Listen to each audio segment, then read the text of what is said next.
Welcome to another edition of Coleman University's Professional Development Training Series. This time our 9th installment of the Instructor Fundamentals series, Course Materials, Creating Effective Ancillaries.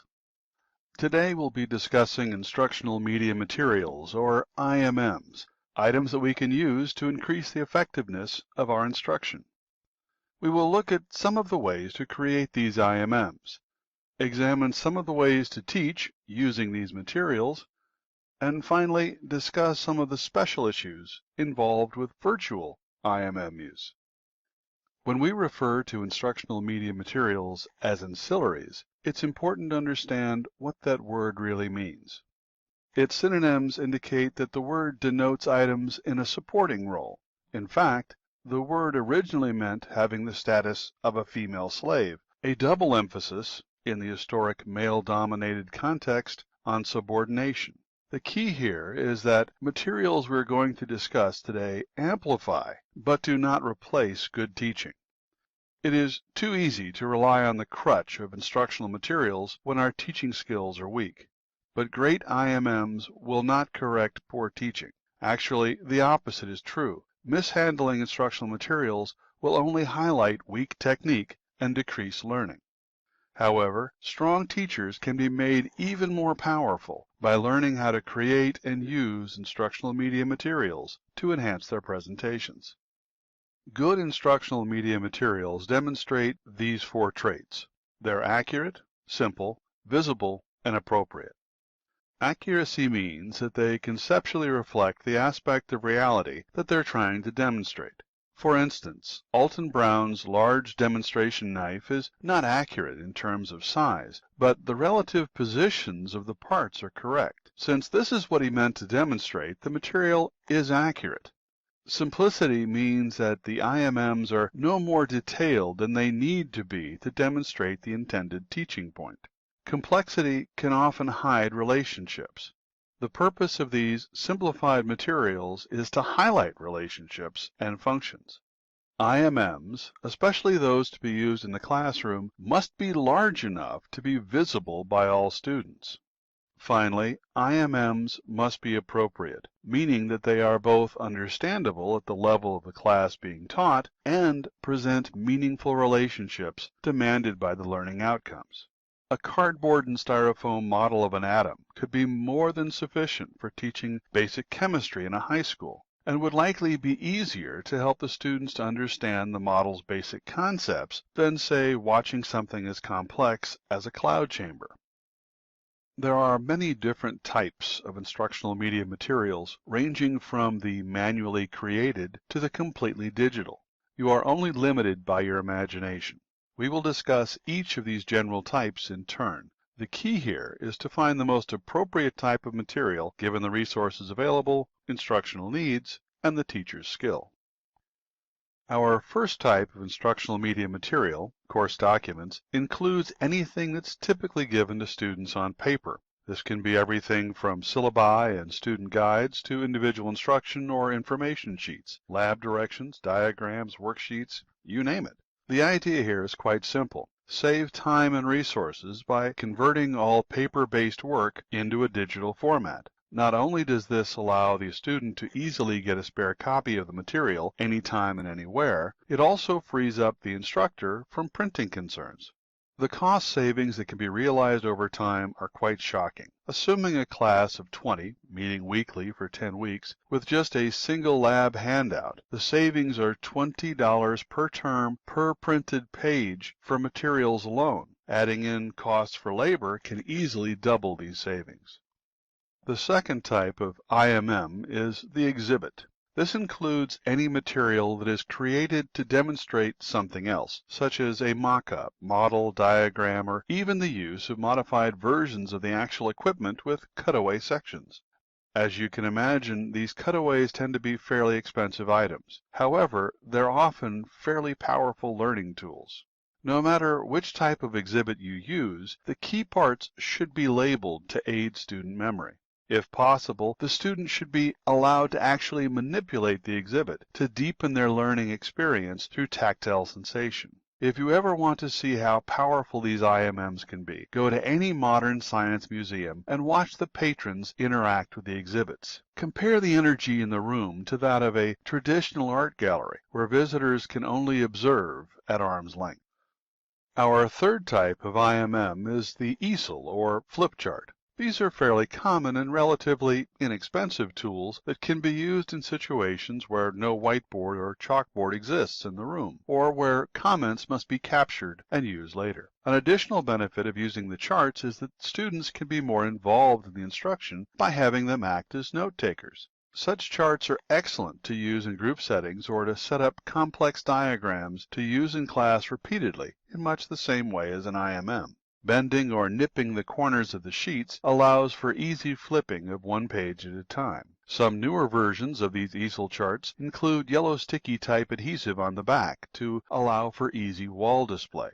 If you plan to display these sheets on a painted surface, it is strongly recommended that you use blue painter's tape instead of regular adhesive or masking tape. Otherwise, you can cause damage to the wall surface. The Visual Aid Panel, VAPP, or whiteboard, is a fourth type of IMM.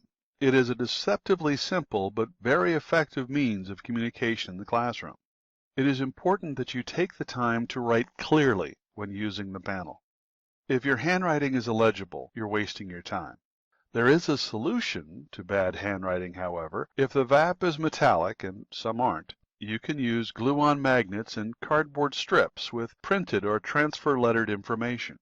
The use of these mini posters still allows you to draw between them to show relationships. This technique allows the feeling of immediacy typical of a VAPP presentation without the need to improve handwriting. It is important to plan the layout of the information on the board as well as your position in front of it. If you're standing in front of the material, it loses its impact. With modern whiteboards, it is critical to cap your pens as soon as you finish writing and wipe the board down before you leave the classroom. Nothing is more frustrating than starting a class with dirty, dried-on whiteboards and a tray full of dry pens due to the inattention of a prior instructor.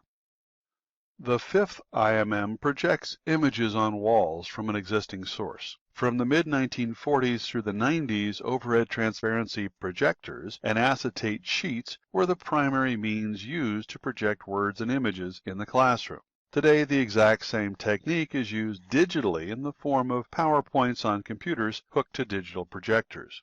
Unfortunately, while the best practices for presentations have been known for quite a while, few people tend to use them. If you want to see excellent examples of how to use projections to enhance a lecture, check out the lectures on TED, Technology, Education, and Design, GEL, Good Experience Live, or view the YouTube videos of Steve Jobs' presentations. Good presentations require instructor preparation, not only of the site, slides, and equipment, but also of the mechanics involved. It is important that instructors ensure that everyone in the room can see the projections and that the instructor knows how to operate the remotes and other controls.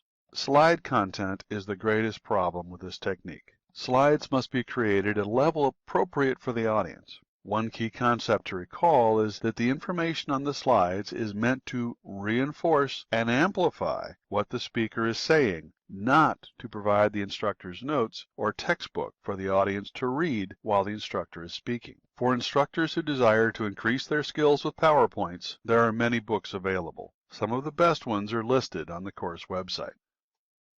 As a demonstration, consider this slide. It is dull and wordy. The audience's attention tends to be on the words in front of them rather than on the words you're speaking. This is not a very exciting or helpful slide. Not much use of color and too many bullet points. It's more of a note sheet than a lesson aid.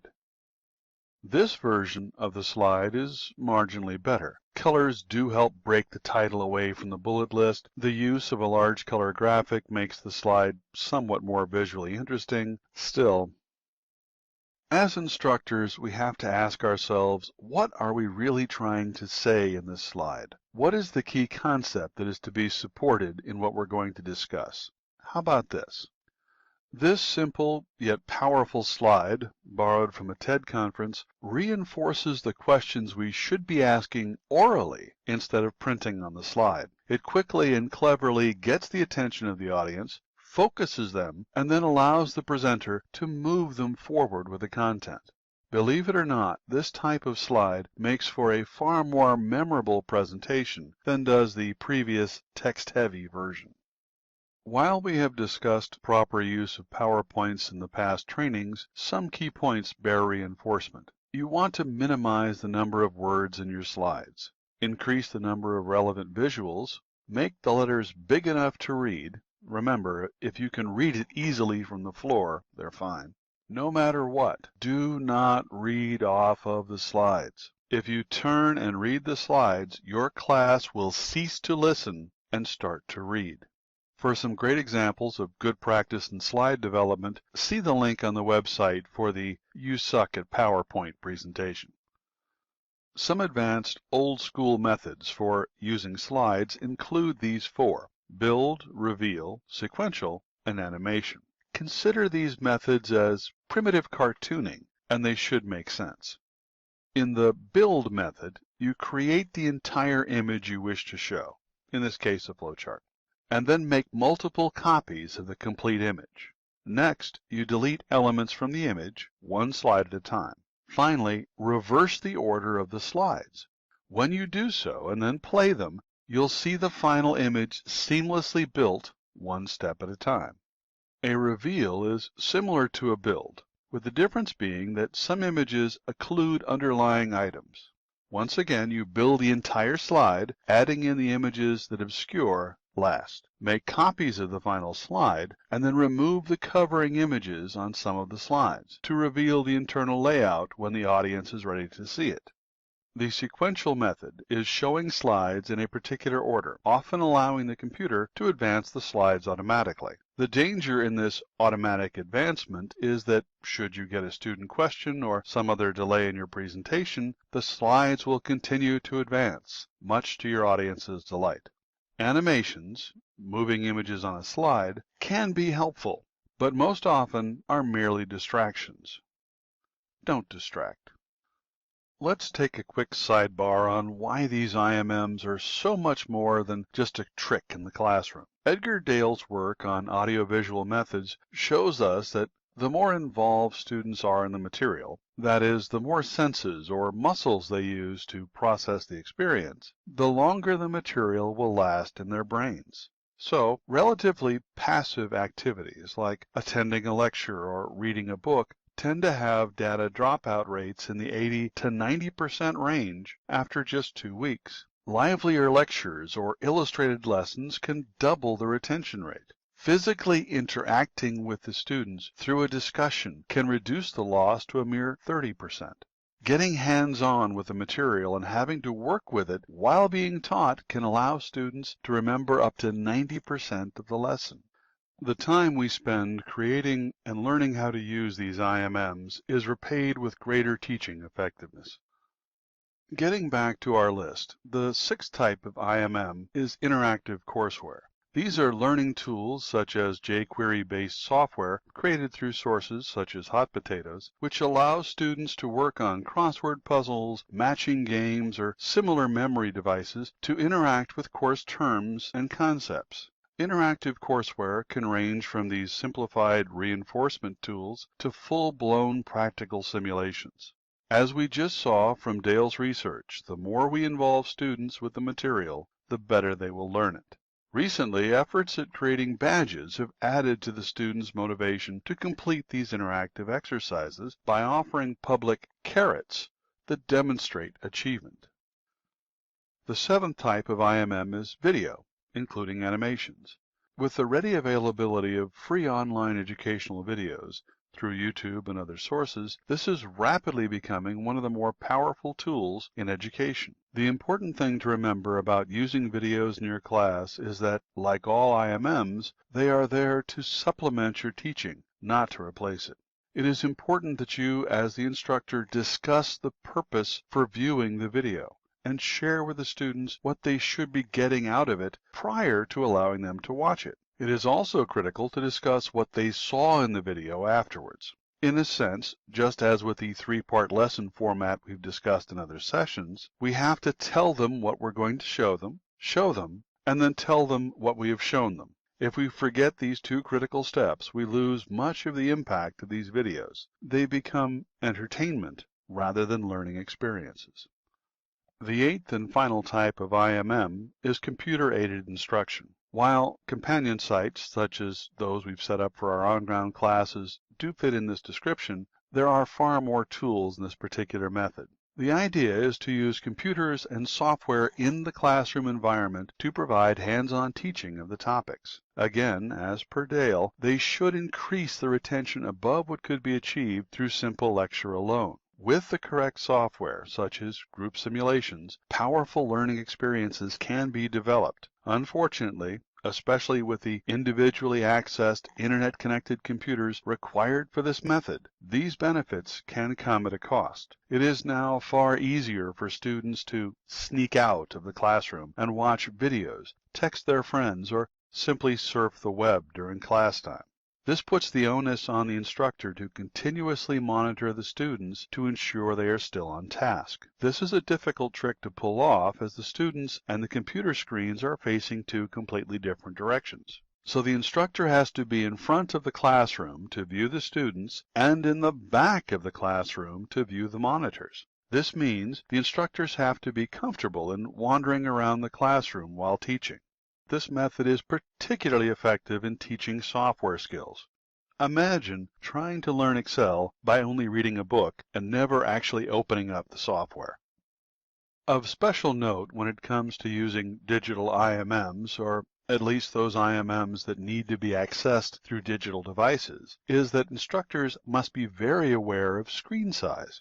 Many students are accessing the internet primarily through smartphones. These small screens do not have great definition, so students may miss fine details in a video or be unable to easily read the text of slides in a recorded presentation. Additionally, not all of the students have the most up-to-date equipment. Some may be suffering with very slow connection speeds, which makes viewing digital videos or interacting in a digital game difficult. While better than it has been in the past, different browsers still handle software, especially JavaScript and Adobe products, differently. It may be wise to mandate the browser you want the students to use, and if possible, create a check system to ensure they have the correct software loaded. We've covered a lot of ground in a short time today, but I hope that everyone has come to realize just how powerful IMMs can be in increasing student retention of the lesson's concepts. But like everything else in the classroom, instructors really need to practice using each of these IMMs before bringing it out in front of their students. For those instructors who are ground-based, I can't encourage you strongly enough to get in and start playing with Moodle in your companion sites. The sooner you learn how to use Moodle, the more powerful you'll be in the classroom, and the more your students will learn. Well, we've managed to complete yet another professional development training course. Next week, we'll have our final course in this series. We'll be looking at going virtual, some of the unique issues faced by online instructors. Until then, keep practicing, and as always, have a wonderful day.